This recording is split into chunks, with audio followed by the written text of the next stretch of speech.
gals and guys, it's Steph with Tiny's Garden, and today I am going to be talking to you about what you should be planting out into the garden in Zone 5B.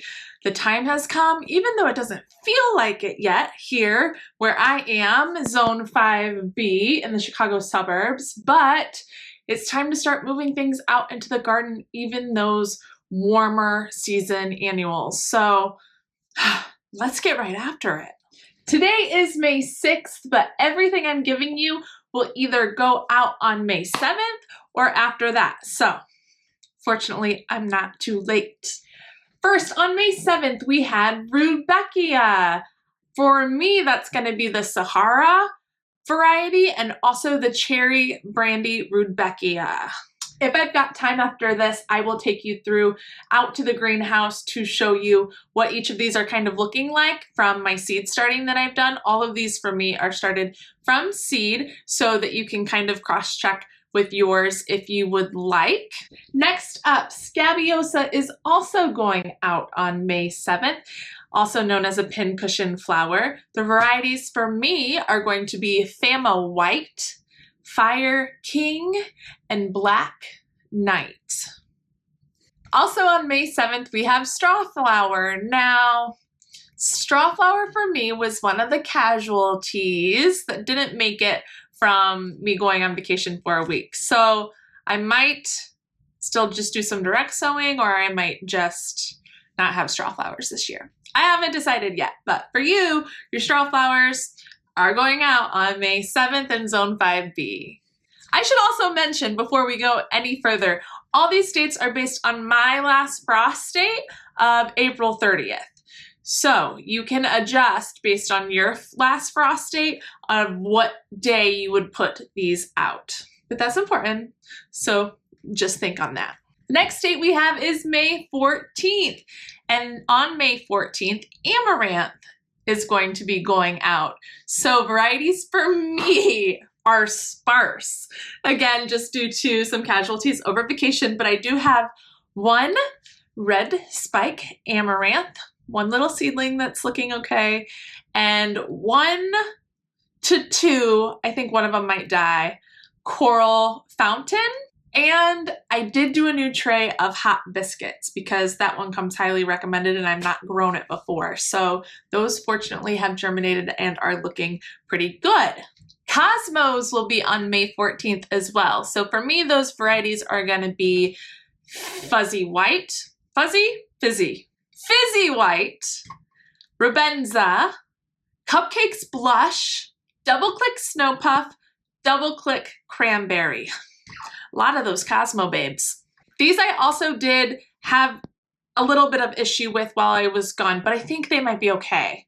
Some of the ends are a little burnt looking, but I think they might take off. So fingers crossed. And Phlox, also going out on May 14th. For me, the only variety I'm growing of that is Cherry Caramel, and I'm so excited to see these in person. Have not grown these before, but I think they look so stunning.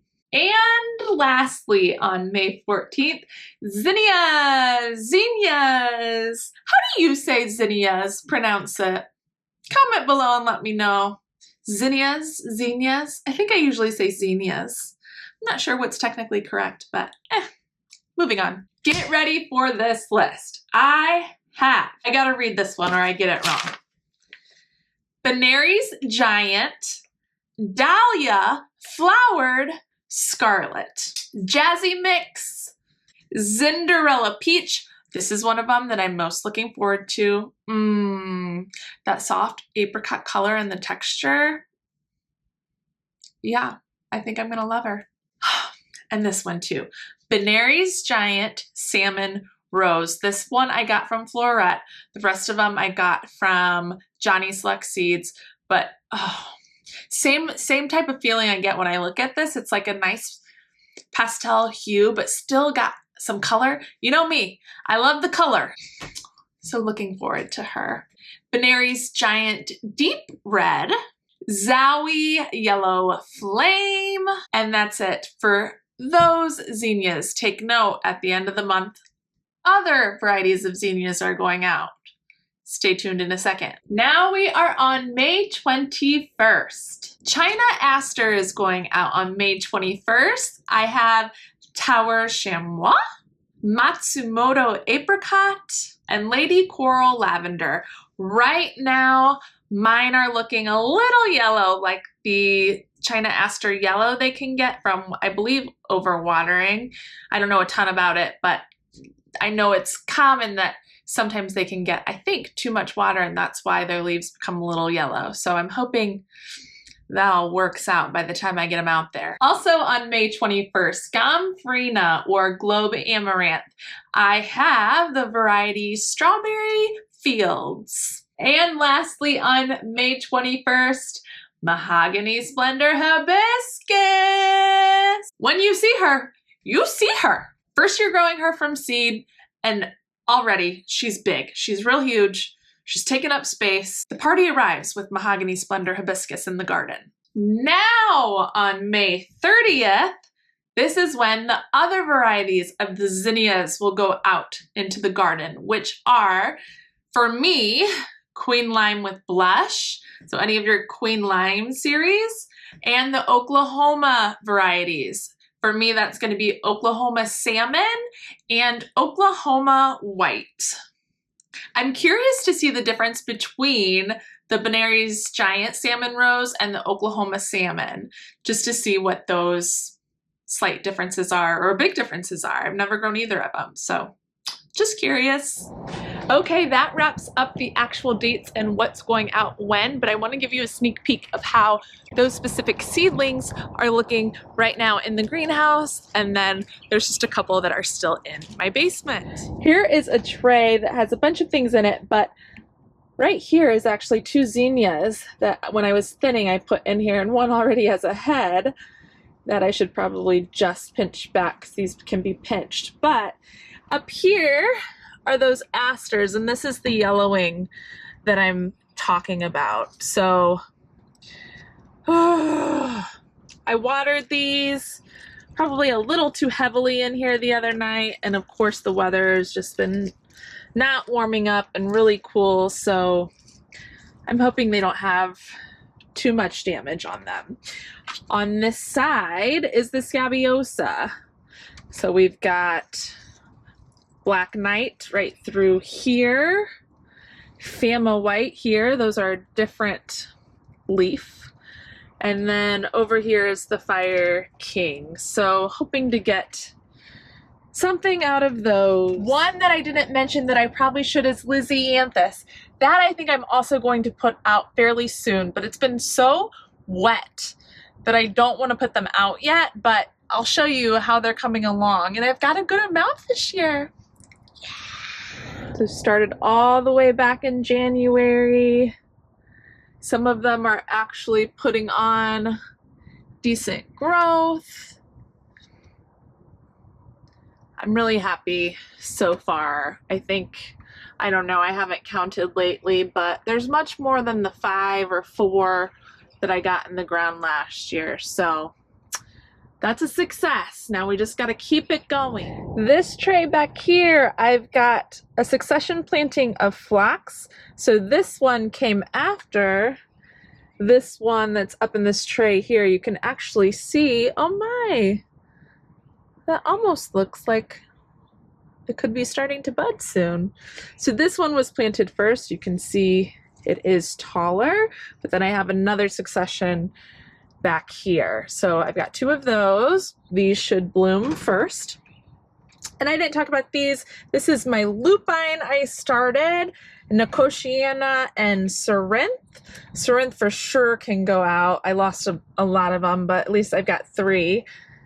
These could also go out too. I'm just a little hesitant because of the amount of water I have in my soil.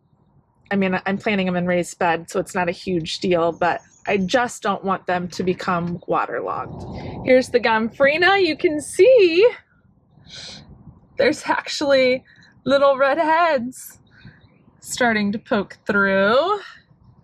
Definitely some damage, but again, I'm happy to have them. Those were the Strawflowers. Rest in peace, buddies. Rest in peace. And here is my tray of Rudbeckia with the Sahara and Cheery Brandy. So far my Sahara is much bigger than the Cheery Brandy, but I did not go through and thin these. You can see how crowded they are. I should have, but I just didn't do it. But this one's really good size. Of course, that's the only one in itself, so there you go. You can tell the difference. These, like I said, will go out soon as well. By the way, I look like a normal person today because I'm going to a graduation ceremony shortly. So no Carhartt overalls and snow cap today. Okay, here are some of the zinnias that really suffered, but I transferred them out and transplanted them into bigger pots. And I think it's working because there's new growth emerging in them. And I did that because I've got a bunch of Zinderella Peach that I'm really trying to save because I didn't have any more seeds. So I think it's working. The rest of those that were in the original tray, you can see they're pretty beat and battered. And here's those Cosmos. Hoping they come out okay. Here in the basement is that tray of zinnias that I re-sowed because I was worried that all those upstairs weren't going to be usable, and they're looking so good. Let me take them out. So far, so good on these. Great coloring, looking nice and healthy. I think I just had 2 or 3 that didn't germinate. 2 queen lime with blush right there. But at least I've got 3 of them.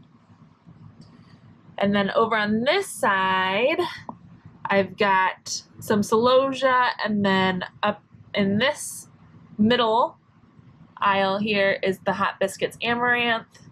And lastly, I did the Texas, what's this called? Texas Plume. Hold on.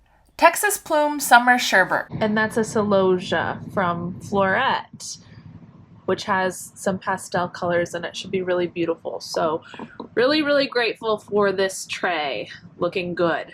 And here she is. The party has arrived. This is the Mahogany Splendor Hibiscus. Looking really healthy, big, putting on lots of foliage. The sliding down here isn't doing her many favors, but it really is leafing out super well and nice and big.